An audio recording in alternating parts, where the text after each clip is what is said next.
keeping wrestling afloat. So again, I don't know what direction wrestling is going from here. Now, I do like Cody Rhodes, and again, I was looking for Cody to win the Universal Undisputed titles. I was looking for Cody to be the next face of the company. Now, I mean, that's not to say that it's not going to happen in the near future. I still like to say that Cody eventually will be the champion. He'll be the face of the company, the new face of the company. I guess whether Roman gets tired of holding the titles or the company finally decides, and I guess Triple H is in charge of all this now, unless he decides to go in a different direction. But, I mean, again, it's kayfabe. We all know it's fake, but it's still a historical moment for Roman Reigns. He has been champion. Now, keep this in mind. Hulk Hogan, and everybody, I like to think most people know who Hulk Hogan is. And what Hulk Hogan has done for wrestling, period.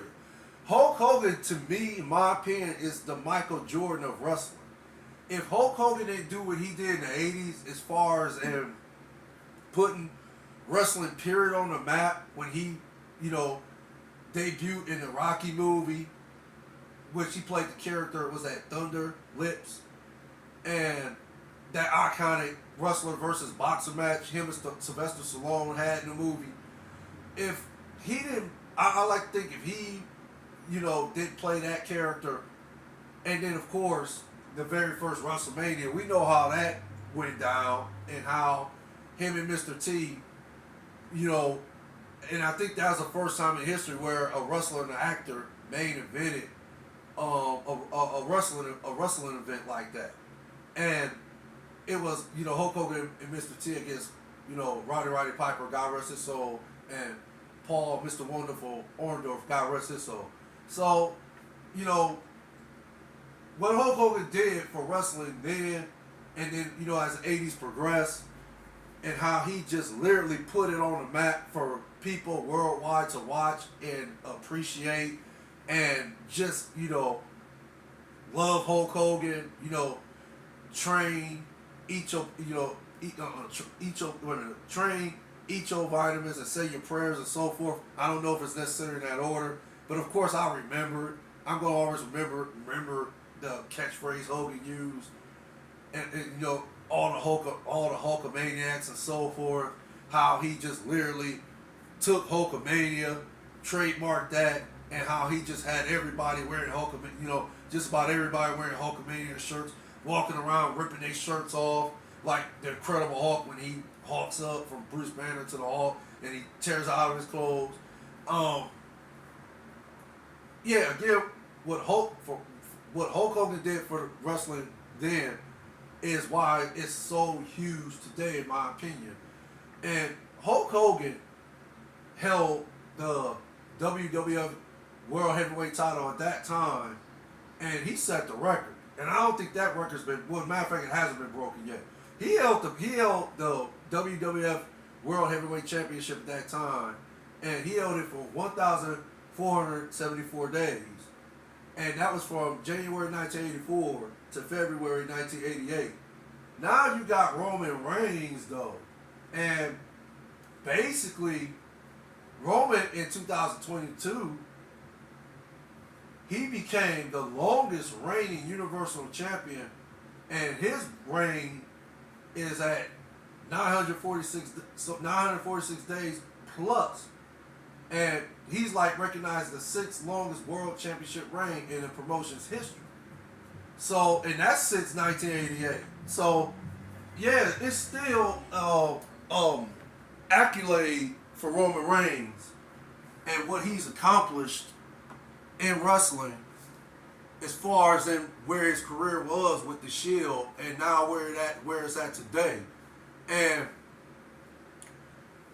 basically, I like to think because of this title reign and because of his performance and how he's projecting that type of persona, where again he's if not one of the if not the baddest man on the planet, he's definitely one of the baddest men on the planet. That type of persona he's projecting, I don't think nobody in his family actually has ever projected that type of persona. Not even The Rock, because keep in mind, The Rock was a, for the most part, a baby face like Hulk Hogan was, and The Rock was just as popular as Hulk Hogan was back then in the 80s. So you got to keep that in mind. And Roman is just projecting the type of persona that I've never seen in his family, honestly. I've never even seen his great grandfather, Peter, was that Peter Chief Maivia. I've never seen his great grandfather wrestle, but I've seen the Wild Samoans wrestle. I've seen Rocky Johnson wrestle. And of course, I've seen Umaga wrestle, Yokozuna, Nia Jax, of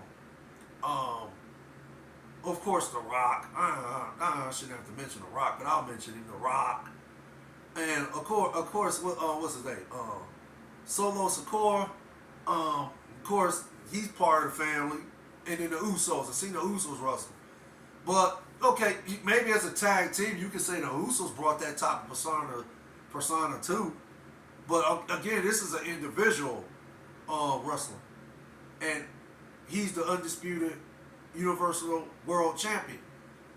And Roman Reigns, again, I don't think anyone besides Roman Reigns, I think he's the first individual wrestler in their family to have this much success, to achieve so much as a wrestler, as a single wrestler.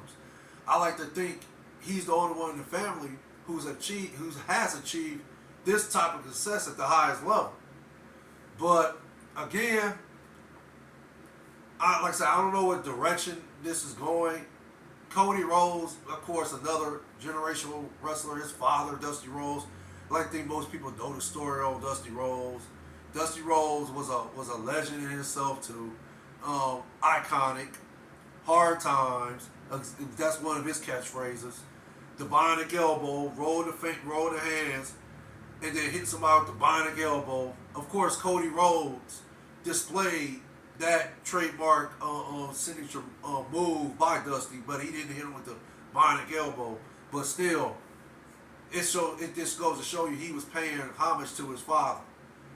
But again, I thought Cody was going to come out on top, but again, I was surprised, just like probably most wrestling fans, that picked Cody Rhodes to win the Universal World Heavyweight title at last night's WrestleMania event, the main event.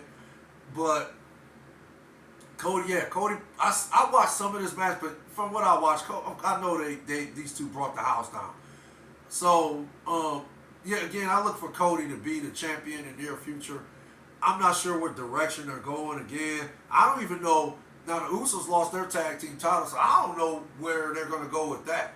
So, I don't know if Roman is going to, do the kayfabe and, call a meeting, call a family meeting and do it on live TV and look at the Usos and say how he's disgusted as the tribal chief, that how could y'all fail on the highest stage of all, WrestleMania, and lose these tag team titles and disrespect our family like that and so forth. I don't know what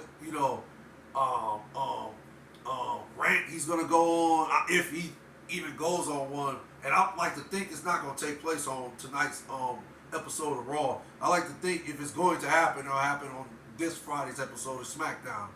So again, I was surprised that Roman won, but okay, I'm a Roman Reigns fan regardless. Yeah, am I happy he won? Yeah, I am. And another thing I could talk about is, again, it's kayfabe, but it would have been nice if they would have just let these two fight it out, one-on-one, no interference. But it's today's wrestling. It's just how some things go. So, it still was a great match to watch. Like I said, I didn't watch all of it, but I watched some of it. And from what I watched, even the little bit that I did watch, it was great. Even though it was interference, the ending of the match was still a great one. And it was good to see Solo Sikoa get some recognition, and they allowed him to be the reason why Roman retains his titles. So I guess, I don't know, maybe they give him a push in the near future. I don't know.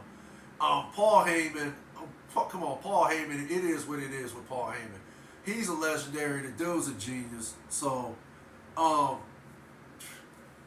basically, I appreciate the views, the likes. If you like it, yeah, hit the like button.